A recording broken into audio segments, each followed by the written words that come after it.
Bonjour à tous, je reviens sur la thématique des pervers narcissiques et je voudrais aborder une question qui m'est venue ce matin au cours de la matinée au niveau de la fuite en avant.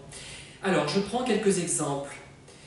L'un m'avait expliqué que pour lui, la vie c'était le mouvement.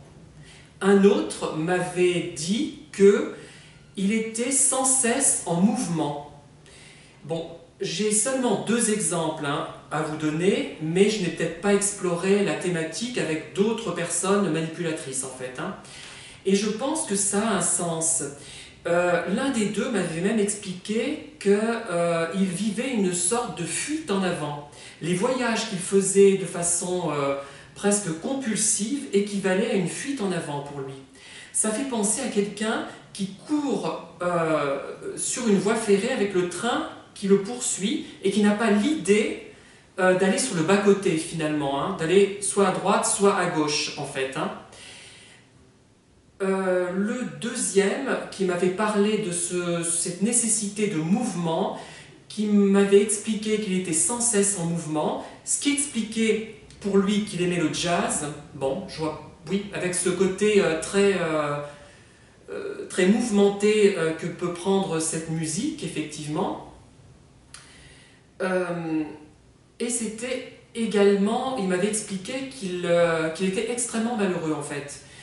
Voilà, donc j'ai l'impression que les deux fuyaient en avant, c'est-à-dire qu'ils étaient un peu, comme je vous le disais tout à l'heure, poursuivis par un train, un TER peut-être, régional, ou un train à grande vitesse, qu'ils couraient sur les rails et qui n'avaient pas l'idée d'aller sur les côtés pour s'échapper finalement. Ils étaient sur des rails, c'est-à-dire qu'ils n'arrivaient pas à trouver une autre stratégie pour s'en sortir. Et ça m'a fait penser à ce que disait d'ailleurs Martine Carole dans Lola Montes.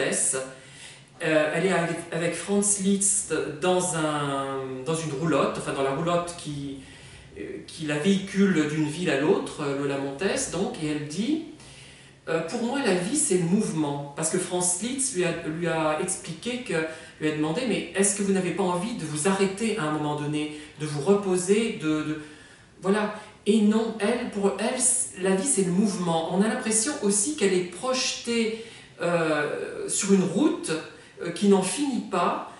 Cette roulotte qui la transporte avec sa camériste et avec certains de ses amants, de ses amoureux. Et elle n'est pas capable de prendre des chemins de traverse. Voilà, et c'est ça, les trois, enfin Lola Montes et les deux manipulateurs que j'ai pu connaître, enfin deux parmi d'autres, m'ont expliqué ça. Et je sais pas, il y a certainement quelque chose à creuser. Ça fait penser au fait que ces personnes, comme je l'ai dit déjà en début de vidéo, ne parviennent pas à trouver d'autres stratégies pour s'en sortir et qu'elles utilisent toujours la même méthode. Bon, est-ce qu'on n'est pas tous un peu pareils? Moi, par exemple, quand je recherchais un emploi il y a une vingtaine d'années, ou 25 ans, ou 30 ans plutôt même, je dirais, enfin, non, 25 ans on va dire, j'utilisais toujours des méthodes qui fonctionnaient assez mal. J'ai fini par aboutir, mais peut-être par chance, et j'ai fini par trouver un premier poste, mais c'est vrai que d'envoyer toujours des lettres de motivation d'une certaine manière, d'opter toujours pour le même type de stratégie, au lieu d'essayer de trouver des stratégies alternatives, ne m'a pas permis de trouver rapidement quelque chose d'intéressant en fait. Et je crois que c'est un problème de stratégie. La perversion narcissique, je crois que ce sont des gens qui ne parviennent pas à trouver une solution alternative. Ils appliquent toujours la même méthode. D'ailleurs, dans la manière de nous harceler, d'un pervers à l'autre, finalement, c'est toujours un peu la même chose. Il n'y a pas d'inventivité, de créativité. Bon, nous sommes tous un peu, finalement, peut-être dans la fuite en avant. Moi aussi, d'une certaine manière. Mes angoisses existentielles, je les traite en écrivant, en faisant des vidéos, en fréquentant des personnes manipulatrices, pas toujours, de temps en temps, etc. Je crois que c'est une question de stratégie et une impossibilité structurelle de trouver une autre solution, de sortir du schéma. Il y a un schéma qu'on applique systématiquement et qui n'est pas efficace. Bon, moi, je dois dire que les schémas que j'applique, est-ce que j'applique toujours les mêmes pour me sortir de mes considérations un peu existentielles? Pas vraiment, puisque j'utilise plusieurs outils, l'écriture, les contacts que je peux avoir, la gymnastique, la danse, que sais-je encore, les vidéos, etc. J'essaie de varier un petit peu, mais je reste peut-être trop dans la même lignée. Et les pervers, je crois que c'est encore pire que nous.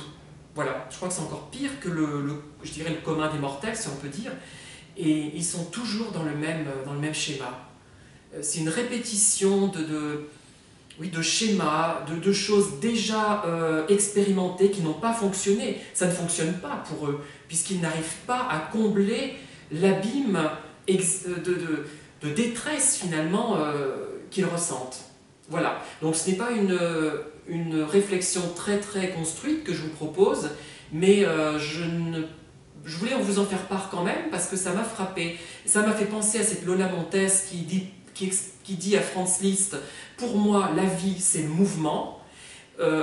Ce manipulateur que j'ai connu il y a de nombreuses années qui me disait également la même chose, et un des derniers en date qui tenait à peu près le même discours. Voilà, donc voilà ce que j'avais à vous dire. Je ne sais pas ce que vous allez pouvoir en tirer, mais c'est peut-être une piste de réflexion, je ne sais pas. C'est un peu brouillon, j'en ai conscience, mais voilà. Merci en tout cas de m'avoir écouté et à bientôt. Au revoir.